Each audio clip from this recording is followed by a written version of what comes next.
Hey guys, what's going on? Welcome to another episode of Comic Book Workshop.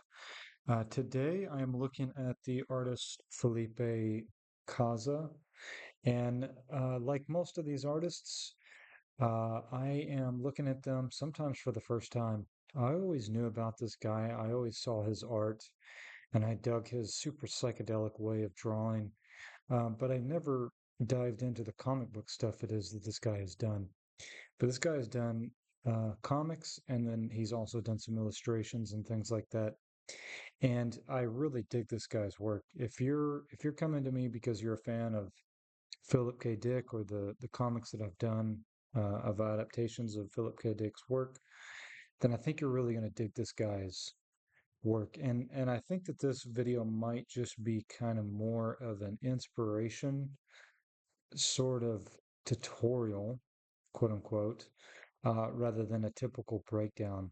Because what I think we can learn from Felipe is that there's so many different ways to be creative in this medium. You know, when it comes to comic books, I think a lot of the times we get this idea in our head that we need to draw superheroes, or that we need to draw superheroes in a specific way, or that we even need to draw, anatomically correct figures. I think Felipe is one of these guys that does a really good job of showing us kind of a broader landscape of what it is that you can do with your comic art. And so that's why I'm excited to dig into this guy's work today. So every week I on this comic book workshop tutorial series, I take a comic artist and I look at how it is that they solve the problems that all comic artists have to solve, and the different techniques it is that comic artists use, and and really just break down some of the things it is that I'm learning from my own comic art. So we're going to go ahead and get into it. Just real quick before we do, if you're interested in supporting what it is that I do or seeing episodes of this show earlier, or if you would like to get some of my comic stuff, you can check out my Patreon or my store in the links in the description box. But let's go ahead and get into it. So yeah, Felipe is fantastically creative. You know, I was saying like you don't even necessarily need to draw anatomically correct figures. That's kind of what I was thinking when I was looking at this. You know, the anatomy of this woman back here is it's quite strange. It's almost alien-like.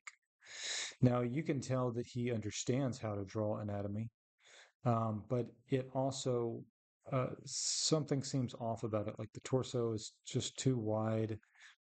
These legs feel much longer than this part of the legs. Like it feels like her knees maybe should have shoes or something. It feels very weird, but it feels fitting. Um, he's one of these guys, and that's something to consider is whenever you're drawing, whatever it is that you're drawing, if you understand it thoroughly, like Felipe does, like anatomy, then you can kind of take it and you can break it and do whatever it is that you want to do with it, and it will still work, right? So, some of the things I notice about Felipe's work right from this illustration here is, for one, he's very wildly imaginative. You know, I wouldn't be surprised if this guy was a Philip K. Dick fan himself, because his stuff feels very psychedelic.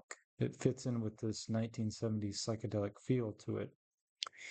So not only is it psychedelic, but you can see some influence from, say, Mobius with the way that he does his shading. You kind of see this kind of like very like dot. I don't like these this kind of use of dots and small lines that he uses to create the shading on the different things it is that he's shading in the environment. You know, you can see it here as well on the curvature of the leg. And so he was obviously inspired by Mobius, but I think Felipe still stands out as his own artist. Um, there's enough of him here that it doesn't feel like a Mobius ripoff, but you can tell that there's some influence, and maybe some influence back and forth between the two of them. I'm sure Mobius was familiar with this guy's work. So yeah, like I said, some of these are just going to be pure illustrations because I think that I do have some comic pages from him, but not as many as the ones it is that I've had before. But this is a really interesting piece to look at, especially if we're doing comics and stuff like that. I could see something, I could see a Mobius piece done in this kind of style, and I'm sure Mobius did similar things, right? So he has these strokes here, right? He has these strokes here, and it's interesting to see how he lets the line on some of these parts back here. He turns them from straight lines into hash, like these little dashes of lines as they get closer to this light source, right? And it's interesting that he does that here, but he doesn't do that here. And he doesn't do that necessarily on the hand itself, right? So he still is using the lines to define the hands, and he's using it here. Um, and you can see the same effect here. There's also a couple other different things going on. Like I said, you could see the hatching of the lines that is kind of following the same pattern. It helps create like this ornamental kind of pattern on the clothes itself. I like the way that he does this. I think this is brilliant right here. Same thing with this right here, right? So he's got a lot of different, and then he's using this to make these kind of patterns, to help him make these patterns on this other side, which is quite interesting. He has this kind of line work going over here, but then he has these hatches that he uses to kind of break things up, and then these darker shadows to even break these shapes away from one another. There's obviously some color contrast going on here. You have this kind of light bluish tone that's going on to this figure, and then you have kind of like this red tone that's given a highlight on this side. I love these illustrations. They're really cool. So this is when we get into some of the sequential stuff, and some of this may not be um, as usable, but we're going to dig through them anyway. Some of it may be too low resolution. But we have this figure who's using this sword, and I've got some more shots of this, but he's using the sword and it looks like he's driving it into something. And as he's driving it into something, it's shooting all these particles up, all these particles, right?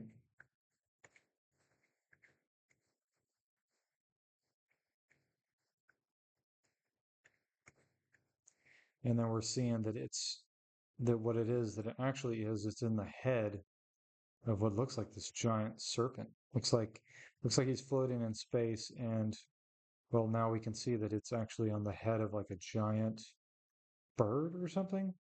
Says a sound spreads from dust to dust, an awakening of something gone to ground, outcry. You did not hear the rumblings of the star. You did not hear, surrounded by your silence. It's quite an interesting piece. Um, Without the context of the full comic, I'm not exactly sure what this is referring to. If you know what these comics are, please let me know. I don't always know the full comics that these are taken from. I'm looking at them from a artist's point of view of technique and whatnot, right? So some of the things it is that I notice is I love this effect it is that he's creating. He also is doing the opposite of what I had talked about with the black and the way it is that the black of the borders merges with the black of the image. I had talked about that in my previous analysis on Mignola and Topi, and we see the opposite effect happening here. And I think that it gives this kind of feel of like an abstract kind of art to it, right? Because he's not giving you a clear border Instead, we just have this white border that cuts through everything and it connects everything very well. And I think that's very fitting for the kind of celestial kind of look it is that he's going for with this piece. Again, like I said, I feel like this is much more of like a creatively inspiring tutorial. It may be a breakaway from just looking at pure sequentials this week. Because I just think there's so much more it is that you can do with comics than what a lot of people do. And when I look at something like this, I mean, to me, this looks like this guy, I don't know, maybe he's channeling some sort of like hallucinogenic vision he's having of some other world. I almost feel like these are portraits of other worlds that he's doing, right? It's the same sort of thing in all of these. The creativity and the color schemes is great. We have this kind of contrast between this blue over here and this greenish colors on this side, with kind of like these orangish colors over here, these orangish and warm colors over here, right? Definitely intentional. Um, he also made it intentional that these are not symmetrical images, although they could easily be made symmetrical, right? If this was a brief and, an artist, let's say an artist was given a brief and was told to draw these figures and to draw them in this layout. Um, one artist may be tempted to make these images to make both sides of this drawing symmetrical, but that's not what he does here. Instead, he plays around with the way that he places things. And if you were to look at it from left to right, there's an interesting dynamic going on here. We have this kind of motion that goes through the piece, right? So nothing is really eye level. So if you just thought about it in terms of beats, like on a music sheet, you would have a beat here, here, here, here, here, here, and here. And then all of the other details and everything in between of the environment, these basically act like frames, right? You could think of these as big lines that are basically framing you and keeping your eye from going this way and keeping your eye from going this way, right? But there is really the dynamic is between these figures and the structure back here in the background. And of course, he does a really nice job of demonstrating to us of what's in the foreground and what's in the background, because everything in the foreground, if I zoom in, you can see that everything in the foreground has these line art, this strong line art that goes around it. Whereas this is much more faded. You can still see the line art, but it looks like he painted over it, or he's kind of erasing a little bit of it, and he's just kind of letting it fade into the background, the atmosphere of the background, which is kind of this orange and blue, right? That we see kind of represented throughout the whole piece, right? Or I guess you could say this is like a faded yellow, and this is like a faded blue, right? And we see those colors carried throughout the rest of the piece. God, this is such a cool piece. I got to dig into this guy's work. I got to figure out like what these comics are. But to me, it looks like Dracula or or someone has passed away. This may not be his work. Okay, I don't know what's up with that. That may be like some AI thing or something. I'm just going to skip past that.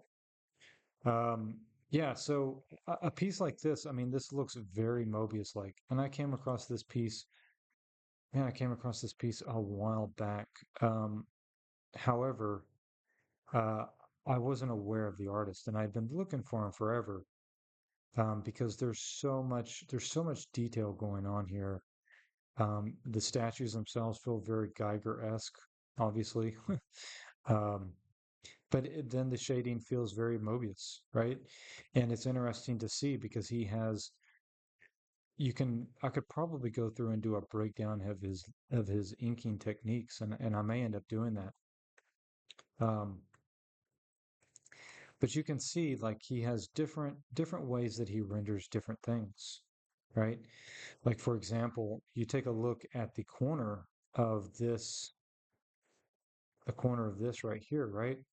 He's got these kind of line works, this hatching that it bundles together, and it becomes these very dark shapes here in the corners. And that acts as the terminator between the light and the shadow side, right? So the terminator is always darker. And so as it gets away from the terminator, the lines become a little bit more separate and we see a little bit more space in between them. But it keeps this whole side unified. And then he breaks the shading in order to kind of give us some detail of these little creatures, and there's different things going on here. And then we go up and we look at the top of this, and we see that he's using multiple different types of line to describe the form in different ways. He's using these tiny lines that go up and come out of the cracks of this sculpture here. And then these lines here, as little by little, to go around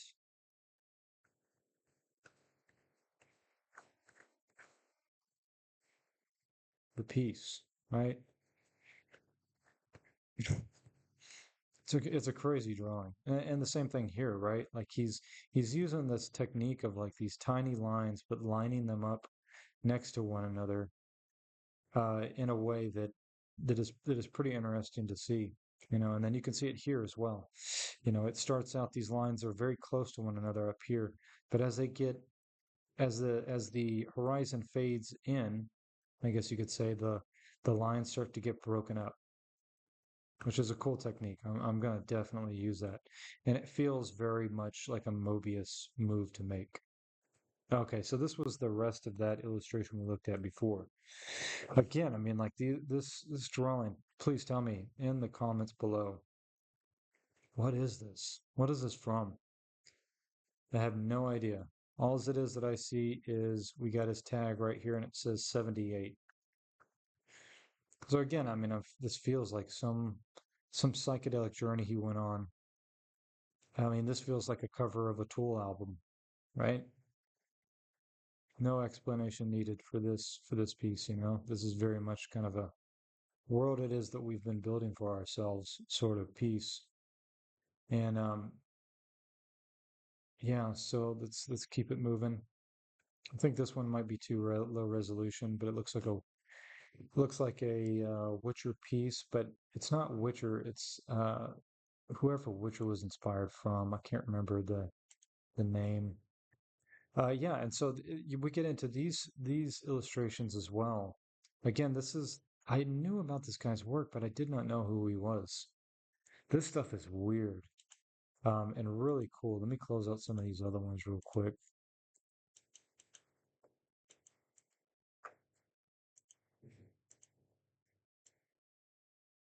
Yeah, so he's got this one called Doors of this is doorperception.com, it says. I'm curious what that's about. But he has these weird black and white illustrations that he's done that are very, very psychedelic. And uh, I remember coming across this guy's work a long time ago, especially this. Like, this is a really cool way to do sequential stuff. And this is more of the sequential stuff that I want to analyze because I want to do some stuff like this, right?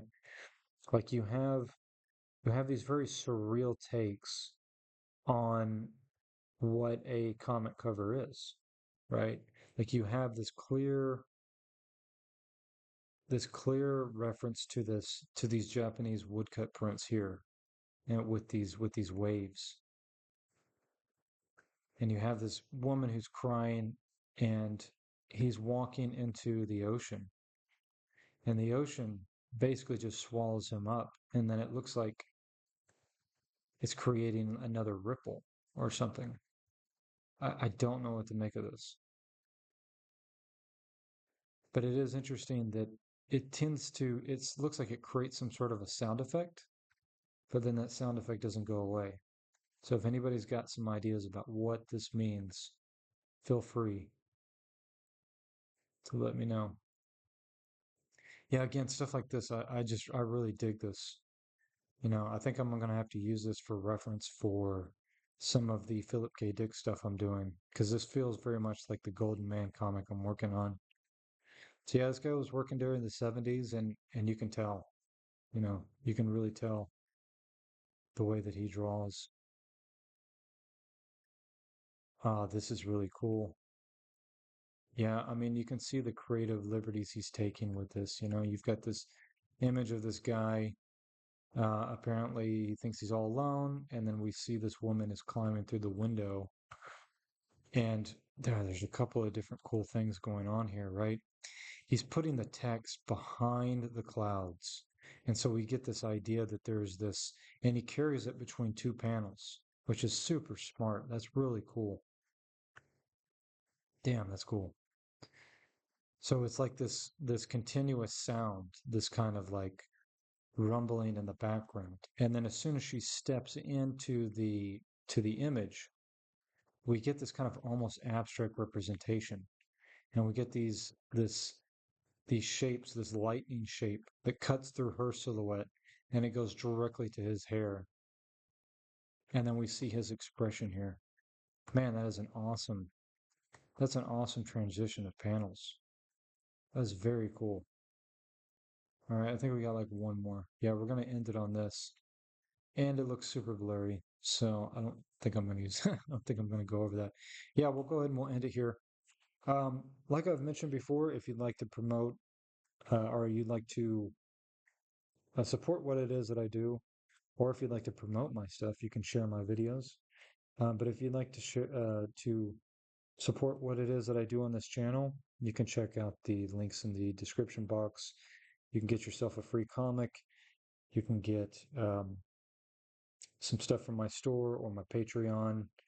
I do interviews here. I support independent local guys that are doing comics as well as independent game developers and whatnot. So if any of that interests you, I've got plenty of interviews and different types of content on this channel. I hope this video uh, and the comic book workshop in general is useful to you. If you would like to see more, please let me know in the comment box. In the meantime, thank you so much and take care.